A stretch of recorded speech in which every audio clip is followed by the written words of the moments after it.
Welcome to ThawBall. There's just 2 series left in the baseball season, and let's see how the playoff race shakes up on ThawBall. The Mariners had lost 4 in a row and desperately needed a win to stay in the wild card hunt, and it's a Cal Raleigh bloop single to make it 4-0 Mariners. Later in the same inning, it was Teoscar Hernandez, not so grouchy, as he's doing it with the wood to make it 5-0, and then he's doing it with the leather to make it stay. Bregman in the air, out to right, Teoscar Hernandez on the track, at the wall, and he makes the catch! Mariners beat the Astros, and the final and crucial game tomorrow, as the Mariners are a half game back in the wild card race. Those 2 teams are chasing the Rangers in the AL West, who have a 2-game lead on the Astros, but they would not pad that lead tonight. Brandon Drury, 3-run shot, and the Angels go on to win 9-3. Last week, Michael King struck out 13 Blue Jays in a dominant performance, and he had their number again today in Toronto. 6 innings of no runs, and it was 0-0 headed to the 9th. This guy's one deep to left field. Going back, Varsho still back, turning, looking, see ya! An opposite field 2-run home run for Austin Wells. And the Yankees lead 2-0. Still Waters run deep. Austin Wells 2-run shot.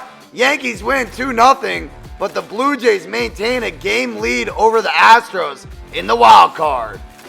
The Diamondbacks were down 4-1 early in this one thanks to a Christian Walker solo home run, and then Jesus walks Walker again, a bases clearing triple.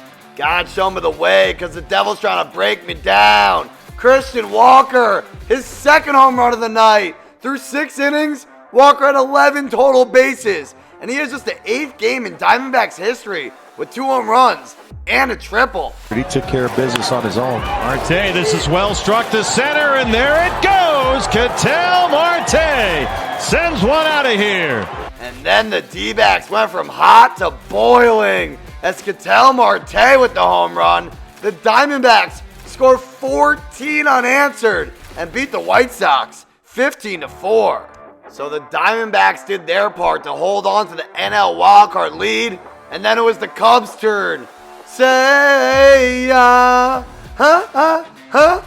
Seiya Suzuki, bases clearing triple to put the Cubbies up 4-0 in the 3rd.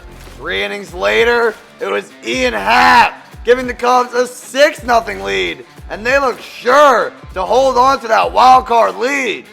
You're talking about the Atlanta Braves offense in 2023. After a Marcell Ozuna double made it 6-3, it's the National League MVP favorite, Ronald Acuna Jr. makes it 6-5. That's the 300th home run as a team for the Braves this season. Only the 3rd time in franchise history they've reached that mark. And a 3-2 pitch. Murphy, shallow right center, but it hangs up in the air. Oh, he dropped it! He dropped the ball! Oh no, you have to feel for Seiya Suzuki, as he's been outstanding for the Cubbies this year, but he makes one of the most costly errors you'll ever see to cost them the game and possibly a playoff spot, as their NL wildcard leads down to just a half game over the Marlins. Meanwhile, for all the accolades the Braves have on offense this season, that was their biggest comeback of the year. The Marlins were rained out, so they couldn't pull any closer, but the Reds were playing, and to keep their slim wildcard hopes alive, they needed to win out. But here, Bo knows homers. He tags Hunter Green for the 3-run shot to give the Guardians the lead early. But in the top of the next inning, Christian Encarnacion Strand, not stranding any runners here. His 6th home run in the last 8 games, and the Reds take the lead right back. But then in the bottom half of that same inning, Cole Calhoun, Guardians take the lead again. After Andres Jimenez home run to follow, it was 6-4. De La Cruz to deep center. That's got tremendous carry into the shrubbery. Danger, danger!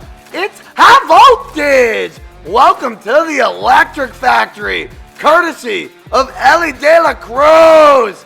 He hits this home run, then he follows it with another in the 9th. His first career multi-home run game, and that second homer, the hardest hit ball in franchise history. 119.2 miles per hour, 467 feet, and the Reds keep their slim playoff hopes alive with an 11-7 victory. To cap off the action in the National League, it was Darsh, Brandon Marsh, home run in the 5th, puts the Phillies up 1-0. But in the 8th, it was Henry Davis for the Buccos, tying it up at 2. Bouncer back toward the middle, linking into center field, a base hit. Pache's coming home. The throw to the plate, not in time. The Phillies are going back to the postseason. And it's the hunt for Red October, featuring Johan Rojas with the walk-off, and Phillies clinch a playoff appearance. We go to the AL East race, where the Rays are 2.5 back with just 5 to play, and this is Junior Caminero with the deep double to get the Rays on the board early. They score 3 in the first and then 4 more in the 3rd. This one is drilled deep into left center field, and that ball is going to be out of here. And much of those runs thanks to Rene Pinto with a side of beans. His 2-run shot gave the Rays a 7-0 lead. And even though the Red Sox would mount a formidable comeback to make it 7-6, the Rays hang on, 9-7. And Gunnar will drill this one.